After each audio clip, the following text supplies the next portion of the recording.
Hello, my name is Margie Greif. Today I will be talking about the giving voice to values case called the tax return.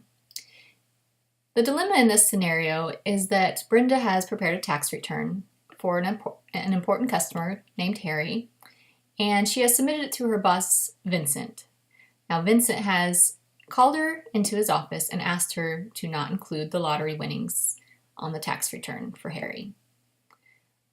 She states that this is against tax law, but he says that the firm values employees that are loyal to the firm, and that employees are valuable if they are flexible in situations like this, and that other employees have also been flexible in situations like this.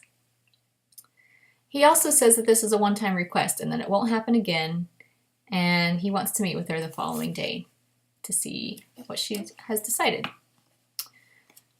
So first we're going to analyze the alternatives based on the different stages in Kohlberg's 6 stages of development for moral development. So she would have different reasoning depending on which stage she is in. In stage 1, which is about obedience and avoiding punishment, she would most likely to listen to authority and avoid punishment by removing the winnings from the tax return. In stage 2, the individual seeks to satisfy one's own needs. So again, she might choose to omit the winnings in order to maybe get a promotion or to listen to her boss and to make friends with her coworkers. In stage 3, an individual considers the fairness to others. So she could see this as a way to be loyal to her boss and that would be fair to her fellow employees and the firm by omitting the winnings from the tax return. In stage 4 of moral development, it's all about law and order. So therefore, Brenda, if she was at this stage of moral development, would most likely include the winnings on the tax return because that is what's best for society, and she feels that it is her duty as a tax preparer to be honest and to include those. In stage 5, an individual realizes that sometimes legal and moral stances are in conflict. So she would rationally calculate the benefits to all the parties and harms to society, and she would most likely conclude that the least harm would be done by including the winnings. Stage 6 of moral development follows the universal ethics principle. In this case, she would consider what all other accountants should do and how they should react in the situation, and then she would follow that. With this example, she would probably conclude that it would be mayhem if all the accountants did not follow tax law and that it would not be good for society. So she would decide that that would be her best bet to follow as well, and she would choose to include the winnings on the tax return.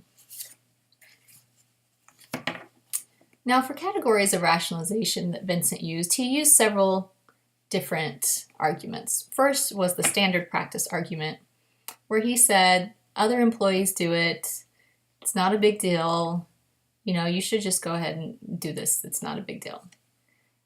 Secondly, he uses the locus of loyalty argument by implying that she would not be loyal to the firm if she didn't do what he asked and remove the winnings. And last, Vincent tries to reassure Brenda that this is a one-time request and it won't happen again. So an isolated incident situation. To counter these arguments, Brenda should stress to Vincent that not listing the winnings is legally and ethically wrong, regardless of the situation and regardless of standard practice.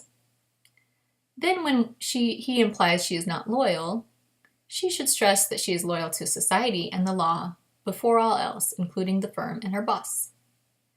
In regards to it being a one-time incident, she should not rely on that, especially since he stated that other employees do it regularly. She should also remind him of the legal consequences associated with breaking law even just once. The following year, we're going to assume that Brenda has followed her boss's advice and request and removed the winnings from Harry's tax return. So here we are again, And again, Harry has winnings on his tax return that he's had for the year. And again, he wants to admit them. So Vincent again asks Brenda to not include the winnings. It's below the standard amount where he would be issued anything. It's not a big deal. So what should she do this time? This time, even though she has already conceded for the previous year, she should have the moral courage to say no this time, that putting her neck on the line once was plenty, and that she no longer wants to compromise her values or break the law. She could also go to the board of directors or her boss's superiors to let them know of the situation. Thank you for listening to my analysis of the tax return case. Have a good day.